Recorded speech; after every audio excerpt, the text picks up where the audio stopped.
अस्सलामुअलैकुम वरहमतुल्लाहि ताला वबरकातुहू। नाजरीन, मैं हूँ शहजाद अहमद अमजदी और आप देख रहे हैं अपना प्यारा सा चैनल इल्मी दुनिया।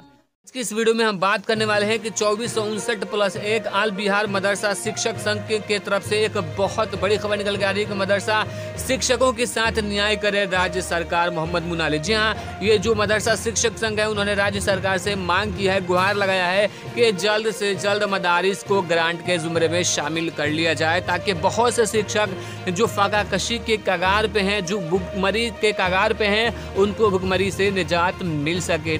तो मुकम्मल खबर आपको इस वीडियो में देने वाला हूं, तो वीडियो को अंत तक जरूर देखिएगा। वीडियो को शुरू करने से पहले छोटी सी गुजारिश है कि अगर अभी तक आपने हमारे चैनल को सब्सक्राइब नहीं किया है तो सब्सक्राइब करके बेल आइकन को दबा लीजिए, ताकि आने वाले लेटेस्ट वीडियोस का नोटिफिकेशन आपको मिलता रहे।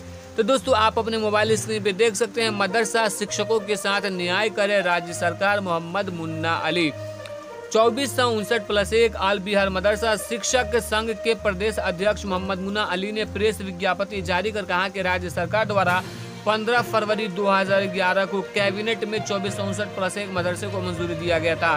साथ ही साथ ये निर्णय लिया गया था कि बिहार राज्य के मदरसा शिक्षा बोर्ड द्वारा अभी मदरसों को विभागीय संकल्प संख्या 1090 दिनांक 29/11/1980 के सभी शर्तों को पूरा करने वाले मदरसों को राज्य सरकार द्वारा वेतन भुगतान किया जाएगा, जिसके लिए कैबिनेट द्वारा 1,20,40,000 रुपए की मंजूरी की गई थी।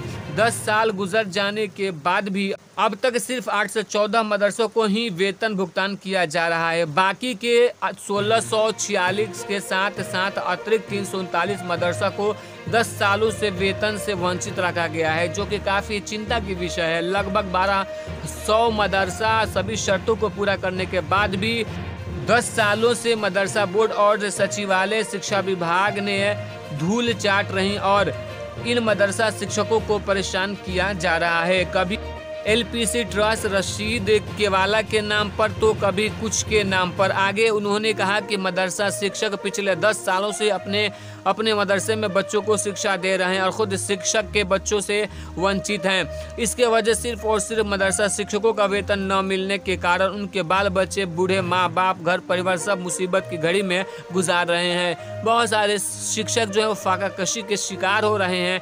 राज्य सरकार से निवेदन है कि मदरसा शिक्षकों का वेतन अविलंब जारी कर दें, ताकि मदरसा शिक्षक परेशानी से निजात हासिल कर सके। शिक्षक संघ का ये भी कहना है कि सरकार अब तक सिर्फ आश्वासन दे रही है, उस ओर जल्द से जल्द ध्यान देनी चाहिए, ताकि शिक्षकों एवं मदरसा का स्वर्ण विकास हो सके। दोस्तों, पिछले बार जब इलेक्शन आने वाला था तो बहुत ज़्यादा शोर शराबा किया गया था अब्दुल करीम अंसारी की तरफ से कि ग्रांट जल्द जारी किया जाएगा, केवाला जमा कीजिए और सारे डॉक्यूमेंट्स लॉकडाउन में जो मदरसा शिक्षक हैं उन्होंने जमा किया। उसके बावजूद अब उसको ठंडे बस्ते में डाल दिया गया है। यहाँ तो इससे साफ जाहिर होता है कि बिहार सरकार या जो भी मुस्लिम नेता है JDU के, वो सिर्फ मुसलमानों को वोट लेना जानते हैं और उसके अलावा उनका दूसरा काम नहीं है। जब इलेक्शन का वक्त आता है तब इस पे कागजी कार्रवाई शुरू होती है, लेकिन जैसे ही इलेक्शन खत्म हो जाता है फिर इसे ठंडे बस्ते में डाल दिया जाता है। तो दोस्तों, मैं इस वीडियो के जरिए से बिहार सरकार से गुजारिश करता हूं, मांग करता हूं कि जितना जल्द हो सके मदारिस को ग्रांट के जुमरे में जिन मदारिस को शामिल करना है वो शामिल किया जाए, ताकि मदरसों को विकास हो सके और बच्चे पढ़ सकें। दोस्तों, आप इस विषय में क्या कहते हैं? वीडियो आपको कैसे लगी? लाइक करके दोस्तों के साथ शेयर कीजिएगा और चैनल को सब्सक्राइब जरूर कीजिएगा।